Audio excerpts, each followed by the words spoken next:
feel like this is when the music should be playing. Da, da, da.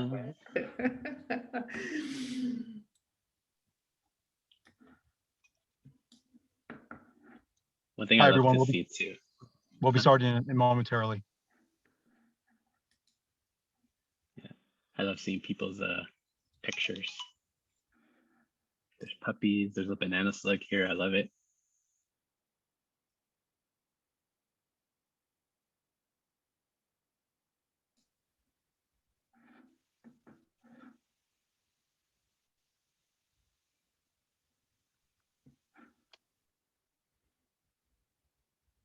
Hi, everyone.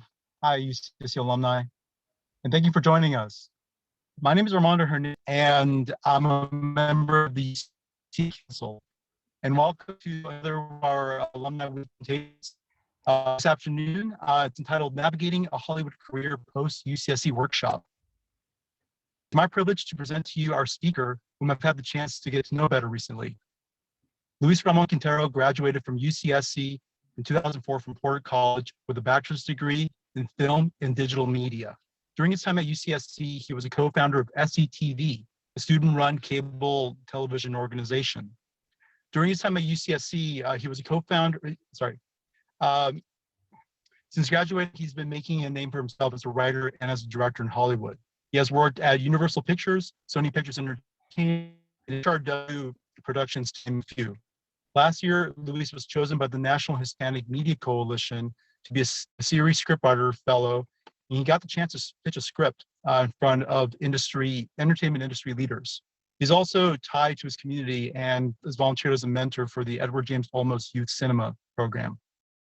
And most recently, in his 2015 film Guiltless, starring Danny Trejo and Ed Asner, was nominated for an Imagine Award. You can read more about Luis's productions, like his short film Mirage, on his website, lrquintero.com. I found Luis to be passionate, witty, entrepreneurial, thoughtful, and very creative. I hope you enjoy your time with him. Luis, take it away. Hey everyone, so glad to see all these wonderful faces. First and foremost, I just want to, normally I wear a button-up shirt, but I thought with this special occasion, I would wear like my Porter College shirt today. So this is my affiliation. I graduated in 2004, so this was my graduating class shirt, and I was so thrilled to be here. I was an RA there as well. I was an RA for the film hall. One of the things that I want to start off by having a disclaimer saying there's no magic formula. Like there's no magic formula to the entertainment industry. What I've learned has been passed down from my mentors, and I've learned, fairly early on that without my mentors, I am nothing. And one of the things that they installed on me was saying, it's never too early to be a mentor. Some experiences may cut, someone else's approach in half, and that may help them in the long run. And one thing is, I want it to be as casual. There's no pressures, there's no secret sauce. It's just more of, hopefully my journey can spark something along your journey as you pursue something like in this crazy entertainment field. First and foremost, I also want to say thank you to the university, to a lot of the professors like Marco Galarce, also Gustavo Vasquez, David Crane, Chip Lord. I don't know if they're there anymore, but they were influenced. They influenced my career a lot because they were the ones that kept championing for us to keep pushing and taught us the theory behind it. Now, by the time I graduated high school, I was already a junior in college, so I just went streamlined straight into the production aspect of things. And, I was telling Barbara earlier, I said, the only regret that I have is not being there longer, because some of the fondest memories was being at the Porter Squiggle, 2 o'clock in the morning, watching the ocean in the middle of the meadow, just the people. For me, it's the people that really made the university home. I grew up in Southern California, so all I knew was this concrete jungle. So when I went to the university, it just opened up my eyes.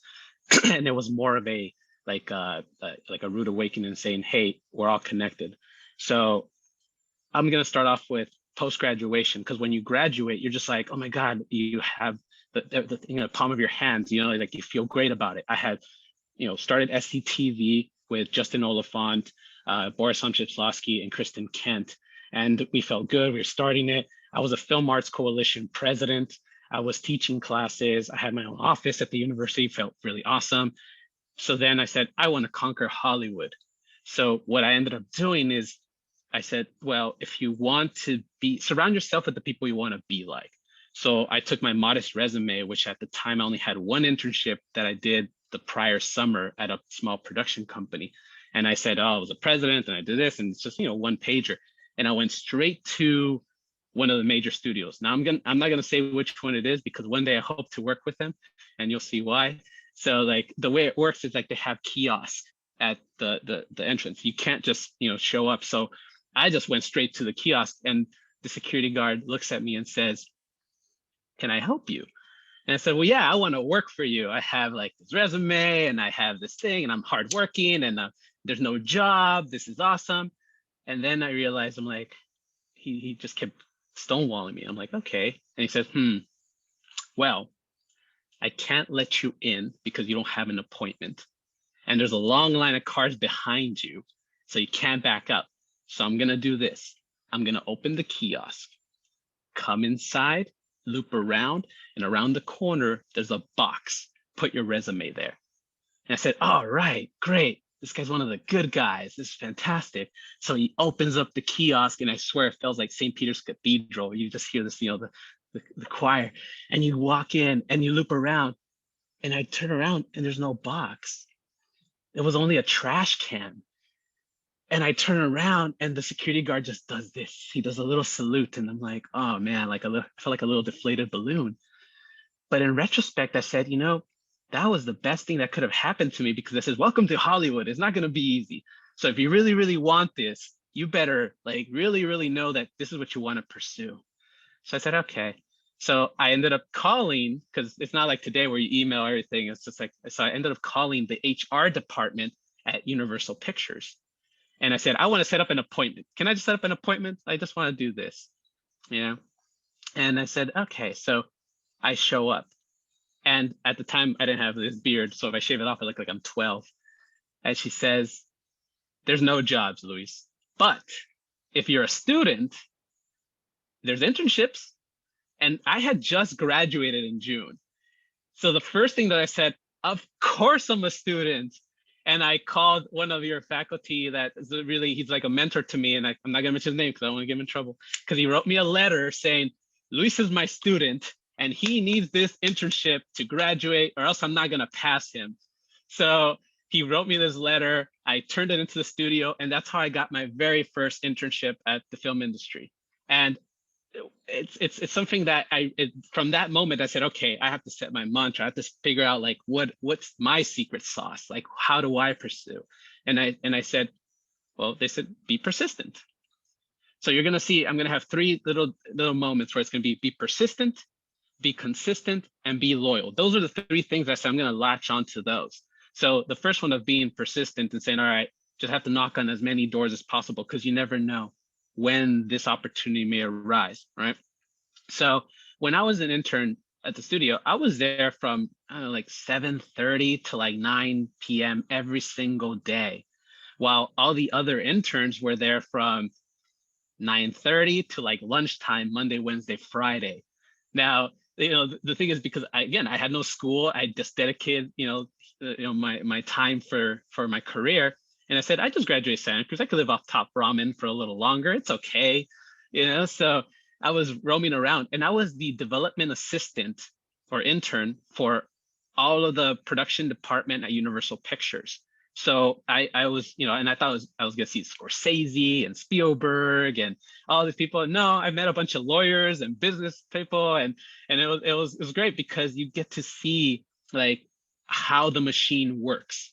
And so I was an intern for not only development, finance, casting. So I had about 40 bosses. So it was pretty easy to kind of navigate through, and just kind of every time someone would say, hey, Luis, do you need me to sign anything? Because all the other interns are asking us to sign paperwork. And I said, nah, yeah, John over at 3B got it, or whatever. It's roaming around.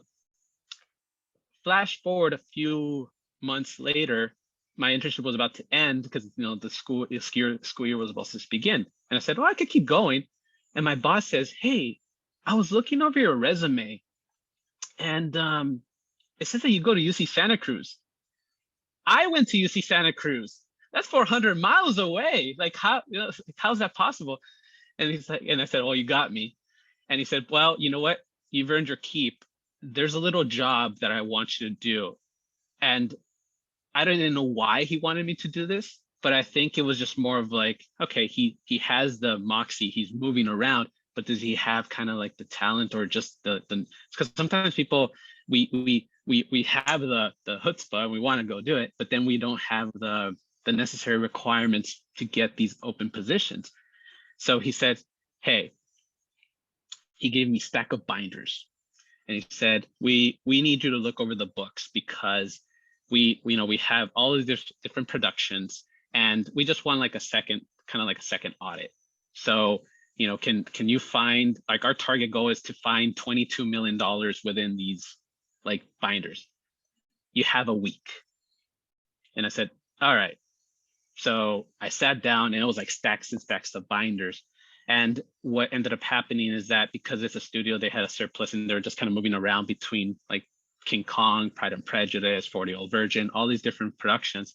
And they just wanted to see if I knew how to keep bookkeeping. By the end of the night, I give the stacks of binders to my boss and he says, hey, too tough for you, huh? I said, no, I found it all. And he's like, what? It's like, it's only one day. I said, yeah, it's fine. It's like a full thread. I gave him my formula. He's like, okay, awesome. Well, what do you want? And I said, well, what do I want? I want 10% finder's fee or 2%. He's like, no, that's a nice try. But I'll give you something better. I'll give you a job. And I said, oh, it's like, you're more than welcome to be here and have the free internship, but why don't you work on Judd Apatow's film 40-Year-Old Virgin as an accounting clerk? Now I know it's not directing, I know it's not writing or producing, but understand where the money goes. If you understand where the money goes, you could take as creative freedoms as possible. So I said, absolutely, let's do this. Let's figure out, let's do this job. So flash forward, I was an accounting clerk and it was a lot of bookkeeping. It was just like a desk job and you're just behind and you're filling out paperwork and you're seeing how they're spending the money and running around. And the one thing, remember how I said, be, persistent. Well, the next thing is be consistent. Always keep creating, keep doing. So the one thing is, all of a sudden I said, all right, I told my boss, I'm behind a desk. Like, I want to be on set. Like, I want to be there. It's like, I'm done with the paychecks. Can I deliver them? Because every week I would just fill out the paychecks, give them to the PA. The PA would go to set and deliver them. I said, I have nothing else to do. I did all of my job. I'm like, can I just do it? And she says, knock yourself out. Grab some lunch while you're there. So on the very first day, Judd Apatow tries to kick me off set because I'm walking around, again, no facial hair, look like I'm 12. I'm just happy to be there. And, walking around, and it's like I own the place, right? And he says, action. So you stop and you watch. And then they say, cut, they're doing their thing. And I'll be guilty. I should have been passing paychecks, but I was just watching because I wanted to learn. I wanted to observe as much as possible. And he says, action. And he keeps looking at me like, who's this kid on my set? And he leans over to his assistant director and he does that. And then the assistant director comes to me and says, hey, who are you? What's your name? And I'm like, hey, who are you? What's your name? And he gives me his name and I give him his paycheck and I become the most popular guy on set. And I'm like, damn, my boss is right. So basically, I was always welcome. I was like people already had my lunches on Thursday because they knew I was coming with their money. So I took those experiences and I said, all right, I've done my independent movies. I've done little things in college and, it's the same principles that they taught us, but now I'm watching a $36 million production with all the bigger toys and all of the people together. you know. So oh yeah, and I saw in the chat, yeah, please if you have any questions, please put them on the chat, and I'll be more than happy to answer. Or at the end, if you want to talk, I love interactivity. You know, one of the reasons why I got into this business is because it's a collaborative medium. So if you want to bring your smiling face and ask me questions, I'm all open. But if you just want to type, even better. Okay. So after that, like I spent weeks, you know, working on 40-Year-Old Virgin, and I got to see the corporate side, and I also saw the artistic side, because it was at one point we're going to be shutting down production because Judd was spending way too much money. And this was Judd's first feature film. He had done Freaks and Geeks, he's done television before, but never a feature film. So it was the perfect master's program for me, because I was observing firsthand how a brand new director was experiencing a $36 million film. So I was vicariously living through him. And they were going to shut us down because, again, he was just blowing through so much money. But then as I watched them on set, I would see why. I would see, okay, he wants the specific shot and da-da-da. And I said, okay, how do I marry the two together? Long story short, we did accomplish it. We finished it. We resumed production. Judd even gave us shirts that says "I'm still a virgin," which I still have. But again, you saw that how much of a village it took to accomplish it. Now the job was done. The thing about the entertainment industry, it's a lot of freelance work. It's like your last job could literally be your last job. So this is why I kept saying, be persistent. And when you're saying be consistent, it's like you do the best job possible. Doesn't matter if it's accounting clerk or art department or whatever it is, you're there because you're there for a service.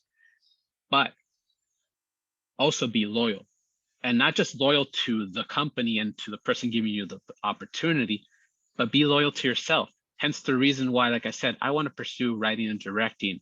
I want to be on set. I want to watch people do this. I want to observe it. So it's a balance of figuring out what do you want to pursue.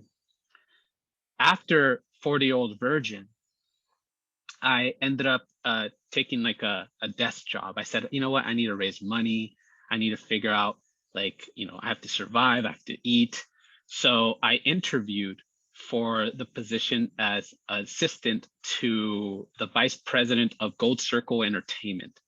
Now, Gold Circle did Pool Hall Junkies, they did My Big Fat Greek Wedding, and I was going to be the assistant to the vice president, which was basically you read a bunch of scripts, you take phone calls, you coordinate, you know, calendars. It's very simple task, but it's just organization.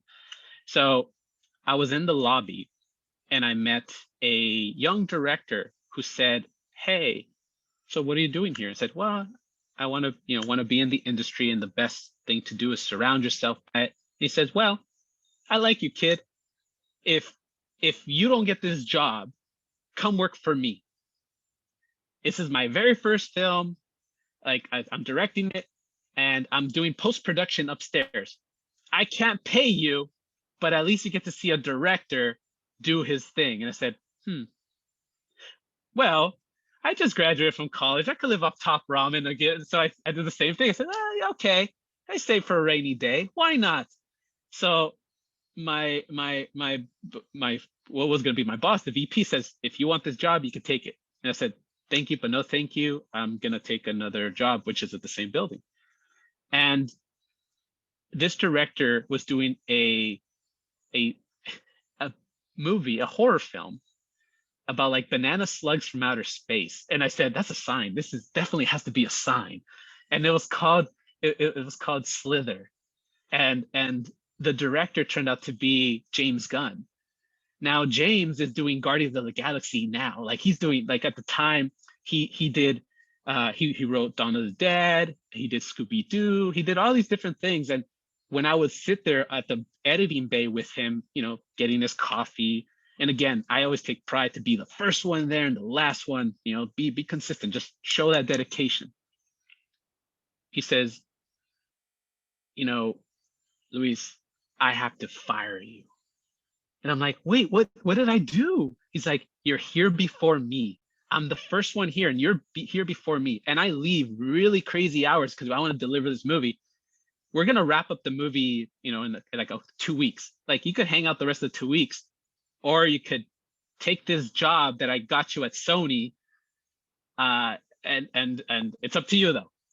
And I said, well, okay, like he's the one who got me my first job at Sony Pictures for an editor named Ann Coates. Now, Ann Coates cut Lawrence of Arabia.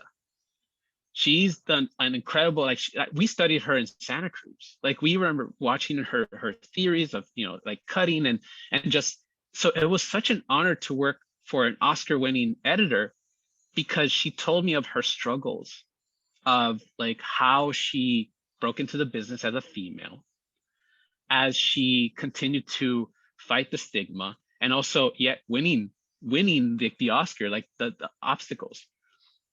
And the another sign that I learned from her was that the studio hired her to edit this film called Catch and Release. And the director was also a first-time director. Her name is Susanna Grant. Now she wrote Erin Brockovich, Pocahontas. There was her first feature that the studio was giving her to direct. So remember when I mentioned before, be persistent, be consistent, and be loyal. Like you start surrounding yourself, as long as you know like what you want, you start observing things and you start seeing how your journey is very similar. And James and the Judd, they may not consider me to be their mentee, but I was always watching them. I was always watching them and learning from them, because a lot of the times that I was there, I never said, how do you do this? You see how they are doing it by how they act. And the key principle that I always kept saying is like the best superpower is to be available and to use your ears and just listen. So when I was at Sony, like watching Susanna work on her very first feature as well, I said, okay, I'm seeing the trials. I'm seeing how it is. It's very different from the indie world. And sitting with Anne as well, because she's seen it all. She recently passed away, I think like a year and a half ago. So it was like we became really good friends where I was no longer just her assistant. I became a friend. She introduced me as her friend, and she knew what my goals were. And she's the one who encouraged me to say, go out there and make stuff. Like, it's cool that you're talking about it and you're learning all this great stuff from all these great people. But if you don't take the practical experience, no one's going to say, hey, you're a director? Cool, direct something. They're not going to do that. If they say, hey, you're a writer? Write something for me. They're not going to do that. She was the one who gave me that push. And she says, don't be afraid. Like, you could always be an assistant. Everybody always needs help. But if you don't take the gamble, like, what good does it do? And sometimes we often need that little push. And they're the reasons why they remind me and saying, keep championing for people. Like, you may not be where you want to be, but your words may influence someone in the right direction and point that, and may trigger something. And the one thing they always said too, it's like, you could always count on me, and that's where, like I said, that's the principles that happened throughout my entire life, even at Santa Cruz. Like, to this day, like I said, my professor Marco, he's like not only a great friend, but he's my mentor. Like, I still call him to this day and saying, hey, did you watch this? Or we try to talk about the journeys. It's important to mentor. So, this is a good break to remind you, Jason. If you have any questions, please ask away. Interactivity, because sometimes I just streamline. After I left Sony and I took like Anne's words to heart, she said, and I remember she had this conversation with me afterwards, because it's not what you think it is. All right, Hollywood is not what we romanticize it.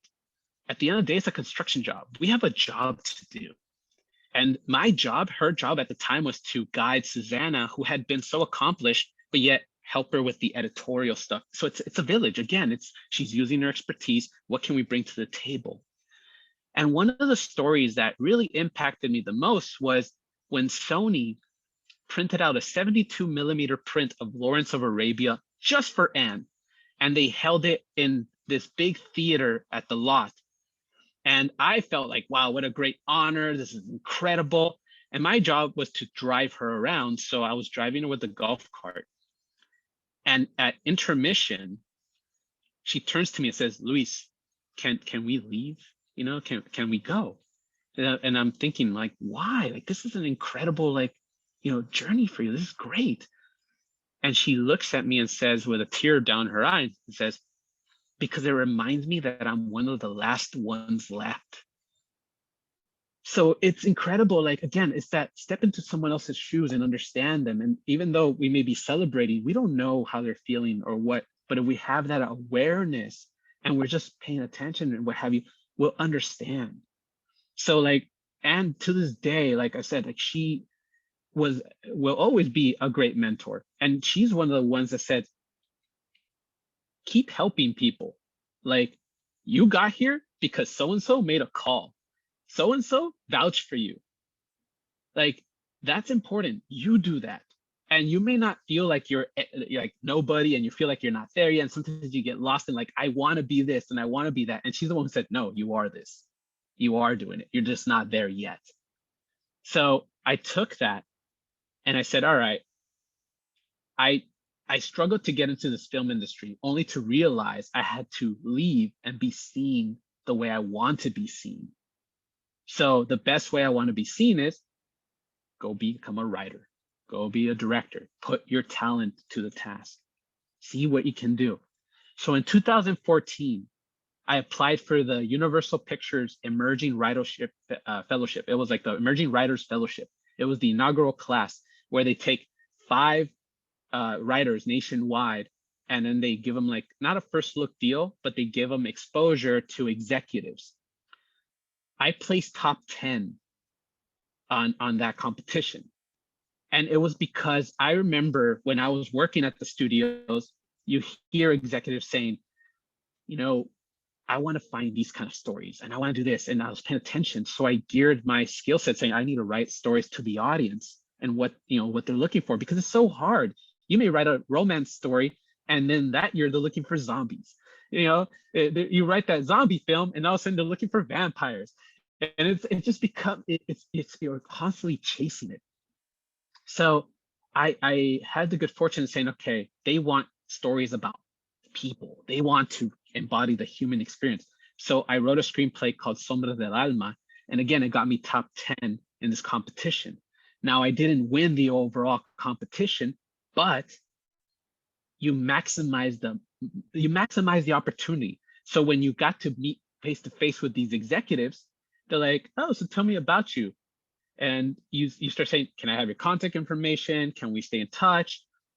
Just this is who I am. Because how can they help you if you don't tell them like what you need help in? No one's going to guess that. So it's very important to just be like, I want to be a director. Awesome. I want to be a writer. Awesome.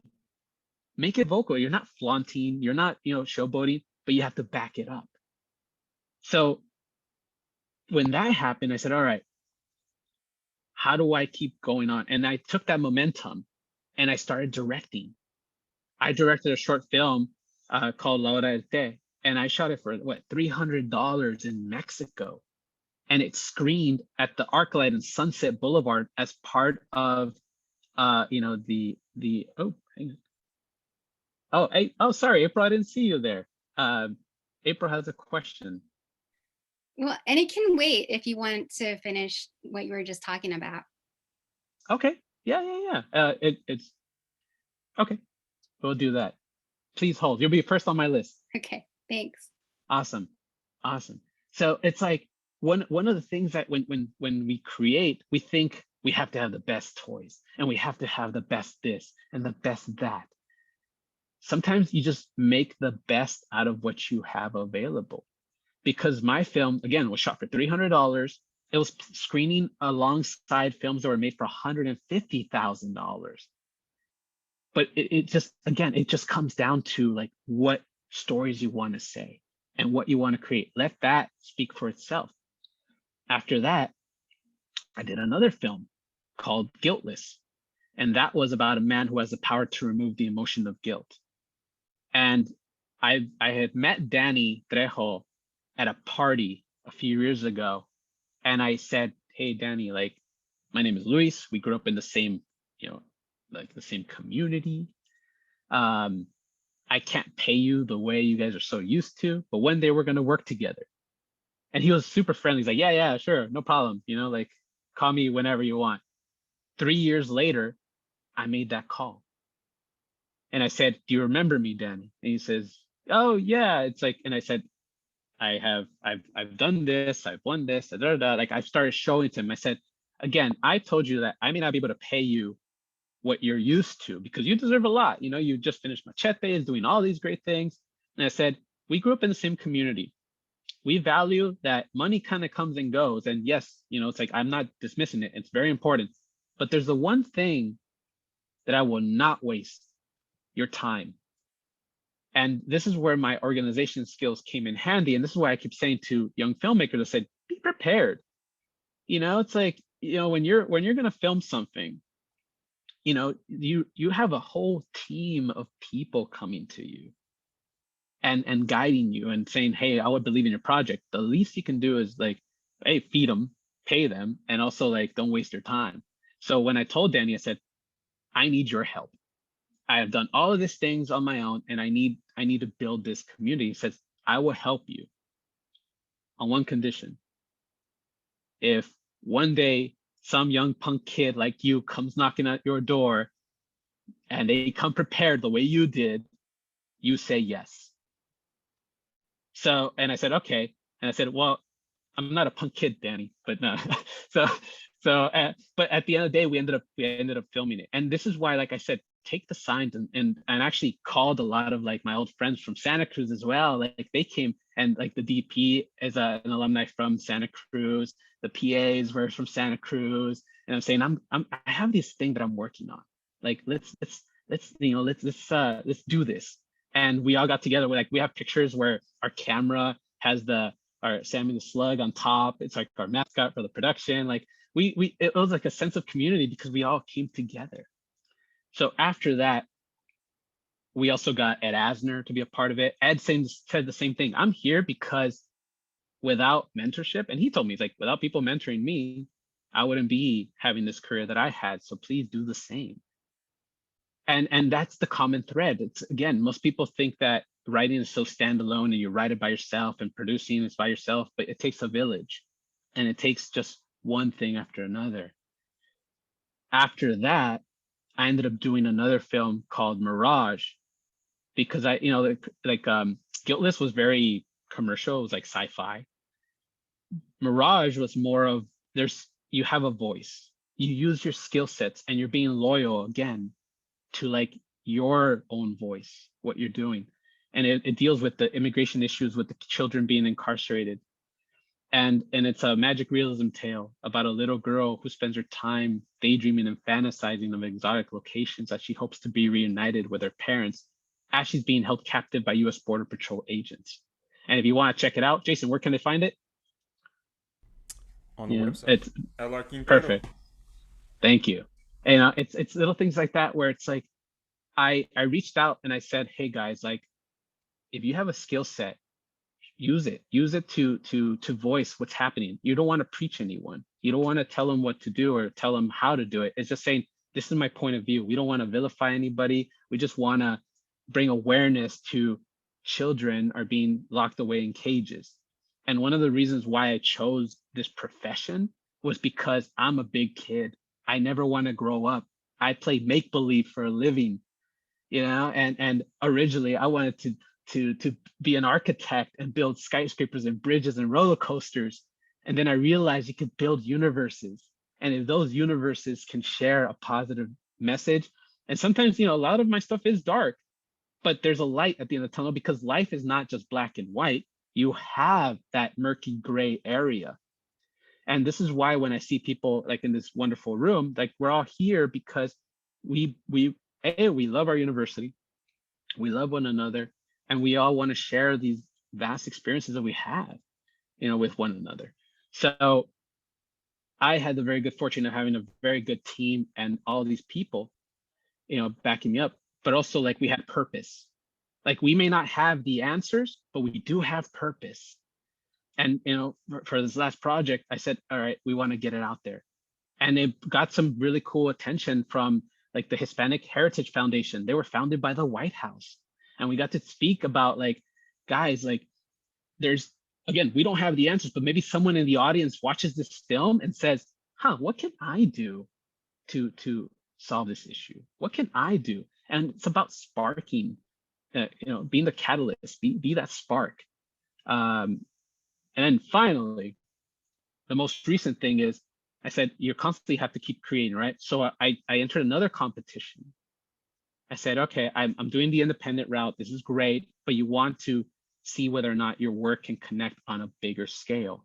So I entered the National Hispanic Media Coalition Writers Fellowship. It's a TV program that's sponsored by ABC and Disney, as well as NBC. And they choose 10 writers nationwide, and they kind of groom you and saying, this is how we take, this is how we take meetings, this is how you can prepare for it.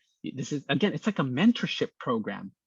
And again, it just revolves around that, because I'm saying you need to have that community. And, and we got the very good fortune to have these amazing writers. There's 10 of us, and we got to create a new television pilot and then pitch and just kind of say, okay, how to refine our craft, because sometimes you may be creating and creating and creating, but you end up in the exact same spot. And this is where, like I said, my hope from this conversation with you, which I really wish was in person, because I love seeing people, and maybe one day we will do it in person. It's just feeding off of each other, because it's saying it's not as daunting as you think, but it's not as easy as you think either. So it's, again, that balance, and just having that person that has gone through it. Like, I learned a lot from people making mistakes. So I feel you can learn a lot because I've made a lot of mistakes. And if these mistakes can, like, it took me about 15 years to get noticed. My original plan was saying, I'm going to work for 10 years and they're going to notice me. And it took me an additional 5 years. And hopefully, like, these kind of like interactions and soon to be questions, like, we can interact with each other. Maybe that 15 years could be 10 for you or 5 for you. And if you're lucky, maybe 1 for you. But one thing that I always really, really stress out and say, please, please, please, even though you may feel like you're not there yet, you can go back and open a door for someone just by their experiences, So if you have any questions, I will gladly take them right now. Jason, we made April our number 1, so she's going to kick it off. So April, please ask away. Thank you. I'm appreciating hearing your stories and just your path and progress in the industry. And I appreciated your creativity and resourcefulness and your openness to kind of explore and experiment. And it seems like you weren't averse to the idea of failure at all. It just was like, oh, I'll just try and see what happens. Is that accurate? Yes, actually, one thing is this: be prepared to fail every single day. Like, because again, I no joke, there was a time for 4 years straight, I was getting a no every single day. I would send out emails. Hey, I'm a writer. You're a director and a writer. I would love to be your assistant. And like, I would reach out. They would do the general meeting, like, no, thanks. It's like dating. Like, literally, you're like trying to find those people. Like, I have some nice flowers for you. Would you date me? I got chocolate. I'll bring chocolate every day. And it's okay. It's okay, because sometimes you could get 1,000 no's, but that one yes changes everything. Like for me, I got hooked, and I could tell you, I could pinpoint it. The right time when I said, I'm gonna do this for the rest of my life, was when I shot my film, and then I saw my name on the credits, like on the big screen, and I said, I still get goosebumps. Like, it's like a weird feeling, and I'm like, wow, this is incredible. And then when I did the the casting crew screening for 40 Virgin and the other films, just to, like, everyone was so happy because look what we did, what we accomplished, you know. And yeah, don't be afraid. Don't be afraid to be like, it's part of the game. Like, if you go out there and they say no, okay, like, you can't get mad at them. You can't be like, well, maybe they're not looking for an assistant. Maybe they're not at the position they want to be. Maybe they can't hire people. You know, like, I still talk to like agents and managers that were like, yeah, Luis, we love each other. We're going to work with each other. And it took years to sit down together. Just to put it in context, I worked for a boss at the studio. I worked for him every day. Okay, every day for a few, like I said, hey, can we set up a meeting? He said, yes. How much time do you think it took, April, for him to call me back and say, let's do this meeting? In your how much time do you think? A few months. Good guess. 8 years. It took 8 years for him to be like, let's do that lunch.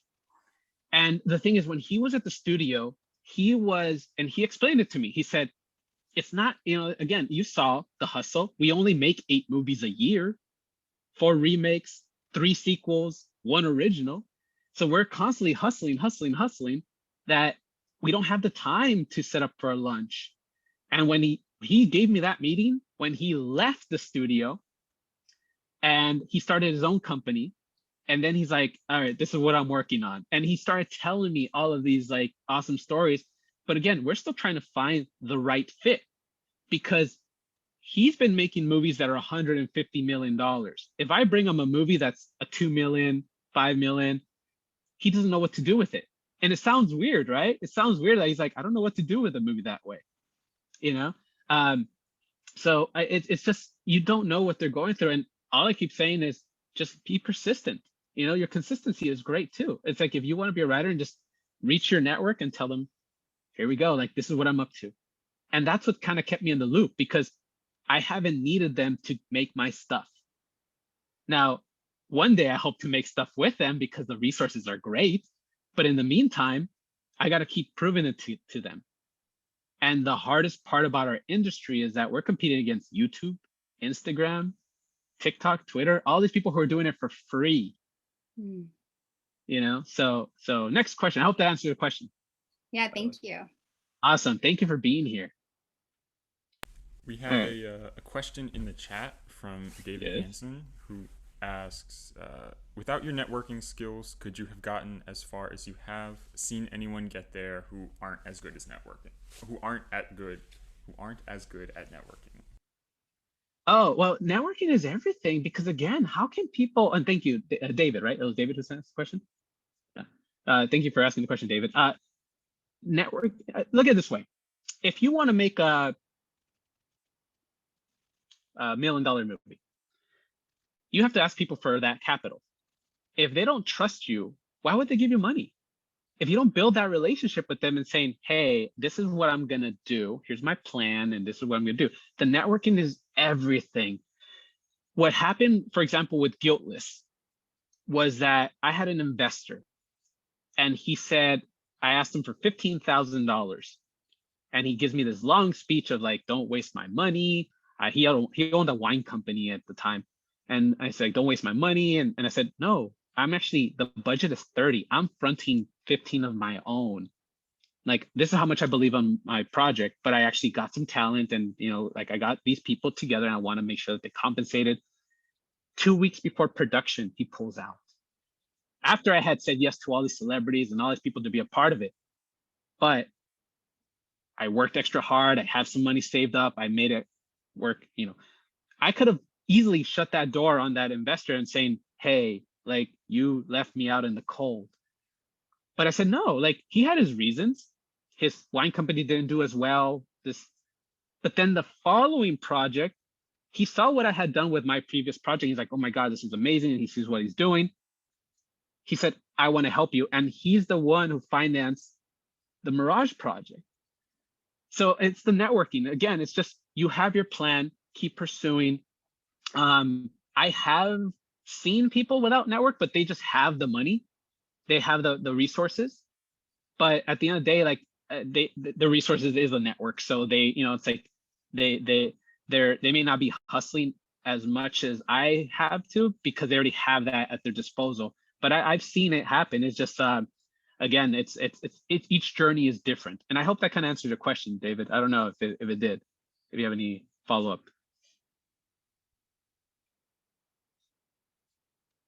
Yeah. If not, going once, going twice. Jason, what's our next question? Next question is, can you speak more to how you determine your goals and the recognition of when you need to reset those goals? Oh, that's a very good question. My goal has always been to direct. All right. So I took every job possible that would make me into a better director, right? And fun fact, like it took me years to get paid as a director. I got paid as a cinematographer. I got paid as an editor. I got paid as an art department, accounting. I've done everything, locations. I've done everything. I produced, but I never could. Again, no one said, "Here's your projects for you to direct." So when you're evaluating, you're saying, "Okay, when I reach it," because I know you direct a couple pieces, and you're saying, "Okay, well, I directed a short film. I don't have the resources to do a feature, and that's the thing that I'm working on next." It's like, all right, now I'm going to direct the feature. But what's odd about that is that I've produced for other people. Like it's they just have better resources than me at the time. But then you earn your keep. So and that's why I don't feel like you really let go of your goal. I think it evolves because like I love directing, but I also love producing. Like one of the things that I'm working on right now is trying to launch 10 filmmakers. Like I'm trying to help them create their projects because they came to me and they said, "This is what I'm working on and it's amazing." And I'm like, wow, I want to see this because I don't see it on TV. And I can do anything in my possible power to make it happen. Like I never set out to be like, I'm gonna go produce other people's projects. I never did that. I just kept seeing the need for it. And I'm saying, well, that's the whole point of creating these stories. To the whole point of me pursuing this journey was to create, was for me to go out there and learn. And why not pass it on? I hope that answers the question. What you got, Jason? We have a question from Barbara asking, which of your movies would you recommend that I watch first? All of them. Not kidding. Watch them over and over again. It's well, you could start off with Tea Time. I always like to say follow the origins of a director because then you could see the listings, like you see how they progress and how they grow, and hopefully they don't regress. You know what I mean? Because excuse me. The thing is, like the very first film I did was called Mirage. I mean, not Mirage. Tea Time. Laura del Té. And that was about a little girl who loses her mother, and she's saying goodbye to her via their traditional tea time ceremony. And I didn't write that. Actually, Marco wrote that, one of the professors from the university. Again, we became really good friends where it's like, I would go to his house, we watch old movies and just talk about them all day and all night. I'm like, oh, this is incredible. It's just that love. So I would suggest go to my website at where, Jason? LRQuintero.com. Love it. And if you want to follow me on Instagram, it's Flanslayer, or at Twitter, it's LR Quintero. And I'm more active on Instagram, but I'm always constantly posting stuff like, watch this or watch that. But that's, Barbara, to answer your question, like you could watch my stuff on my website. It's free for the public. Like I've been approached to submit to different places where they have to do like Roku. And I'm like, no, the point is to get it out there.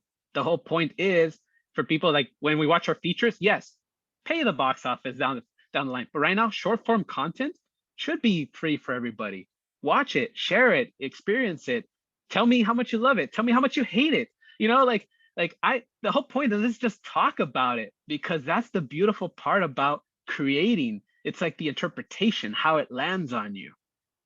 I see a hand raised by Shayna.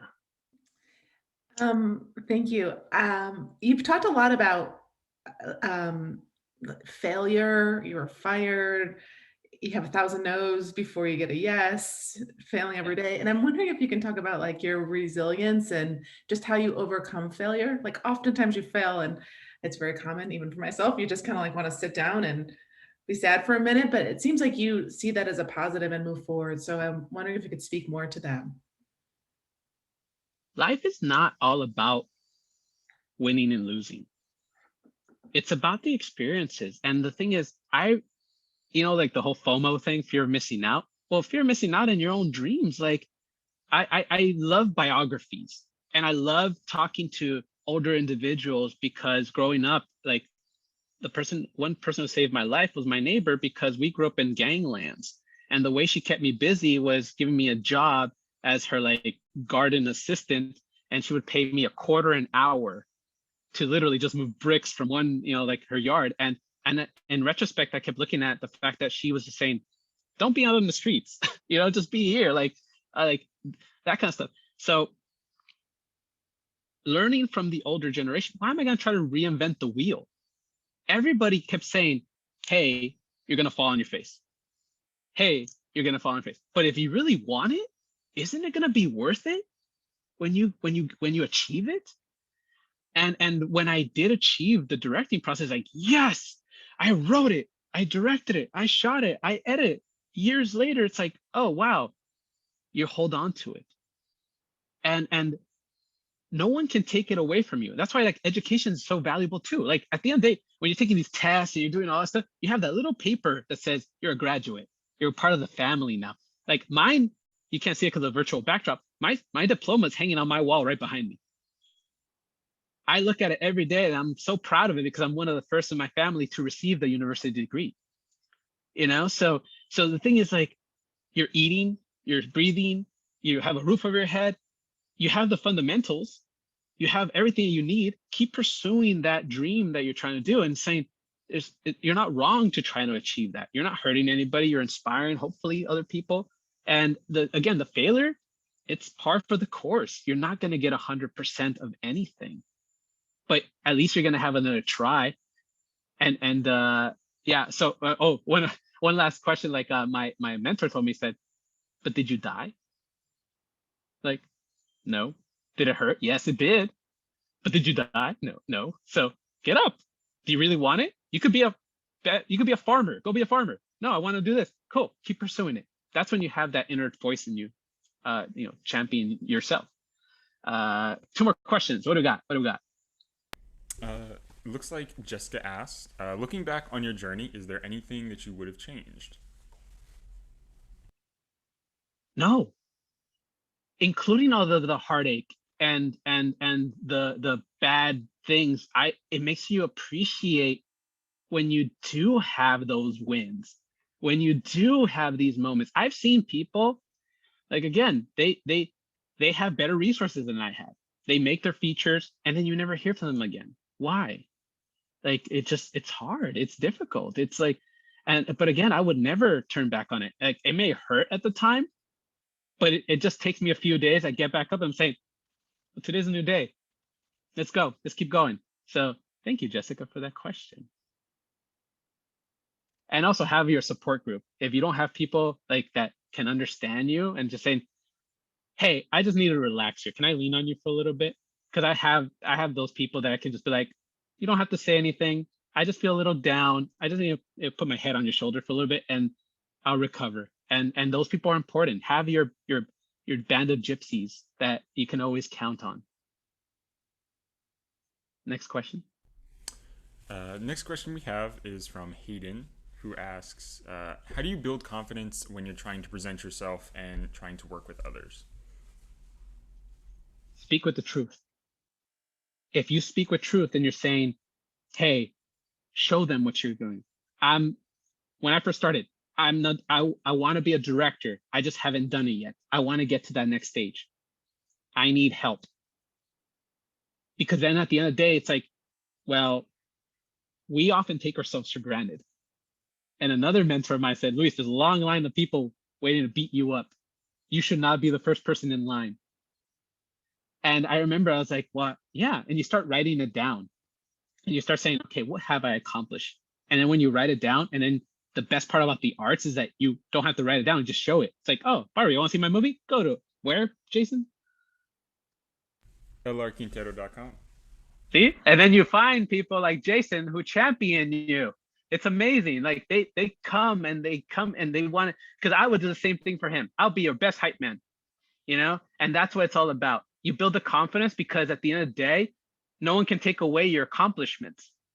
And I made a career of second place. You know how many competitions I didn't win, but I placed top 10. I placed just the semifinals. You best believe that that's in my resume. I was a top 10. I made second place. I almost won. But the thing is, you're in the room. So when I actually won this last fellowship, I was like, I don't know what to do. Like, what do I do now? And they're like, well, you work harder because it's harder to stay there. You know, you got the opportunity, don't squander it. So do we have another question? I see more. Ah, Barbara, you're so sweet. I think if you guys want to follow me again on social medias, I always make it my best effort to respond. It may take me a little while, and also it may just go through my assistant filter. So if anything, just put that you are a UCSC alumni, and I flag those up immediately to my attention. And I will always make it a point that if you're ever in Los Angeles after the pandemic and you just want to say, hey, I just want to say a quick hello, I'm going to be here. And if our calendars align, I have no problem getting some coffee with you or just shooting the breeze, because, it's why not? Like I may not be able to be the person to help you, but I may know somebody, and you never know.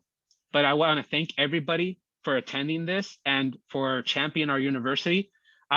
Porter College and UCSC has always been near and dear to my heart and will always be there.